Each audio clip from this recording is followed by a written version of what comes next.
Wow, what an amazing night. Can you believe it's already 6 a.m? We really partied the night away. Best night ever. All thanks to you, Kylie. Girls! What the hell? Kendra, where did you go? Where did you go? The fire alarm went off. So how the hell did you stay in the club? Well, they figured out pretty quickly that someone set it off to be a nuisance, so they just reset it. And we carried on the night. So they didn't close the club? No, why would they do that? Kendra, did you set off the fire alarm? Now, why would I do that? Because you were really jealous that Kylie was the centre of attention all night instead of you. So you probably thought by ruining the whole night we'd forget how good of a night it was because of Kylie. It isn't that far-fetched, Kendra. We put it together quite quickly after you left. Well, that sounds crazy. Who would believe that I would do that? Everyone. Well, Brad didn't even wait for me in his car to drive off into the sunset after I set the alarm off anyway. So, well, I guess we all messed up a bit tonight.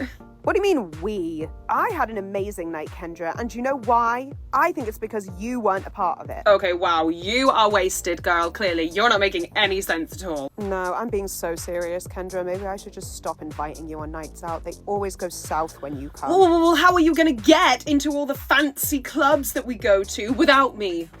We go to Pop World every Saturday. What is fancy about that, Kendra? Live in the real world for once. Okay, but in order for a plane to take off on time, the doors need to be closed 10 minutes before departure so it can taxi down the runway. You see, it's a plane, not a bus. In Luton Airport, when passengers need assistance, they often look for a member of staff with a sympathetic ear.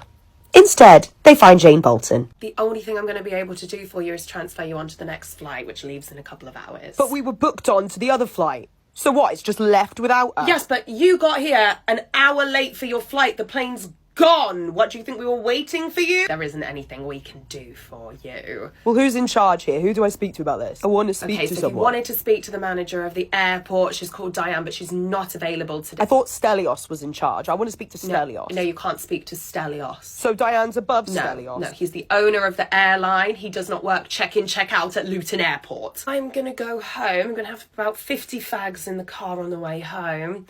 Have a hot bath and then a bottle of wine. Emily? Emily, is that you? Hi, Karen. Long time no see. How are you? I'm great. So you work here? That's nice. Yeah, I've been in here for a while. You okay? Can I help you with anything? Yeah, you can actually just go grab your manager for me. Is something wrong? Oh, no, it's just I have an interview here today for the assistant manager job. You're not at the pub anymore? Well, not too sure yet. Just, seeing what other options are out there for me, I've got a lot of experience and a wealth of knowledge, to give to maybe another industry. So go ahead, go get your manager. Don't want to keep them waiting. Right, yeah, sure. Let's, I'll go get him. You wait right there. Yes. I think this would be quite a nice place to manage. I'm so sorry, Karen, your interview's been cancelled. I'm sorry? Says who? Says the manager. The manager said that they would rather walk over broken glass than work with you. Who is this manager? What the hell are you talking about? They don't even know me. Karen, I'm the manager. I left the pub to come and manage here. I told you this. That's impossible, Emily. You don't have any managerial experience. Why would they just hire you to manage an entire shop? Because, Karen, I essentially did your job for 4 years. As soon as I explained my experience to the regional manager, she hired me like that. Well, you're welcome, Emily, because, my management style got you this job. I have never met anyone so delusional in my life. So did I get the job? Karen, get out of my shop before I call the police. Does anyone remember that really weird time in pop culture where some girl said that Justin Bieber, an underage Justin Bieber, was the father of her baby because of a romp backstage that lasted 30 seconds?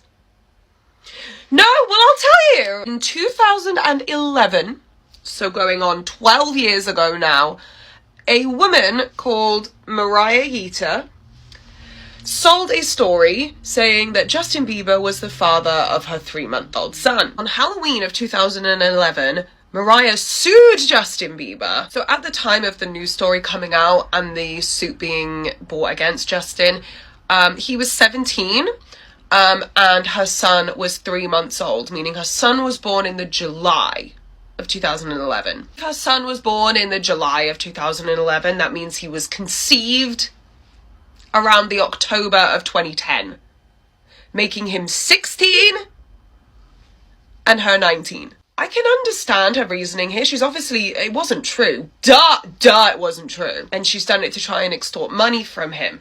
But in the pursuit of extorting money from a celebrity, would you lie about being a nonce?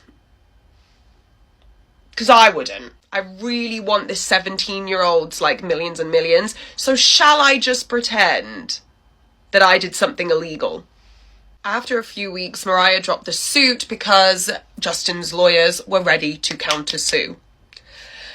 I'm not bothering with all that. I thought I could make a quick buck, but now I'm about to get dragged through the coals. So let me just retract. And around the time that her suit was pulled, a man named Robert Powell was arrested for drug possession, and he subsequently admitted to being the father of her baby. And then Powell kind of blew the lid on this whole plan, this whole scheme to get some money, because that's all it was. There were texts on her phone to her friends confirming that Robert was the father of her son, not Justin Bieber. After everything was dropped, Justin did do a paternity test. He did a DNA test, but Mariah and her lawyers didn't want to know. Because what would it have done? Anyway, Mariah fucks off into obscurity, and Justin pens a song called Mariah on his next album. Oh, good, Emily, you're not busy. We've just had a 12 top come in and no one else can take it, so I'm going to need you to go out and get them started. All right, quick. Rach, no, I've just started my hour. Oh, you're having an hour break today. Do you need an hour? For my 16-hour shift. Yeah, I think I do need an hour. I don't know. I just think it would be better for the pub if you took shorter breaks so we can, prioritise the customers. Has Karen sent you back here or something? No, I just wanted to see where you were. Well, Karen was the one who sent me on my hour, so I'll see you in an hour. But we don't have anyone to take that 12 top now, so you better just come out now. Thought they told us not to accept walk-ins this evening because it's really busy. Yeah, but I knew you didn't have any tables, so I figured we could maximise profits by giving you a 12 top. Rach, I didn't have tables because I was going on my break and I was coming back to host. Okay, well, I didn't know that. Yeah, well, the supervisors knew. The people who are actually organising the tables. Not you, Rachel. But if I want to be a supervisor, I need to act like one. You've got to act like the job you want to have. Do you know what would have been good and actually taking initiative? If you felt like we could handle the 12 top, would be for you to take it yourself, not give it to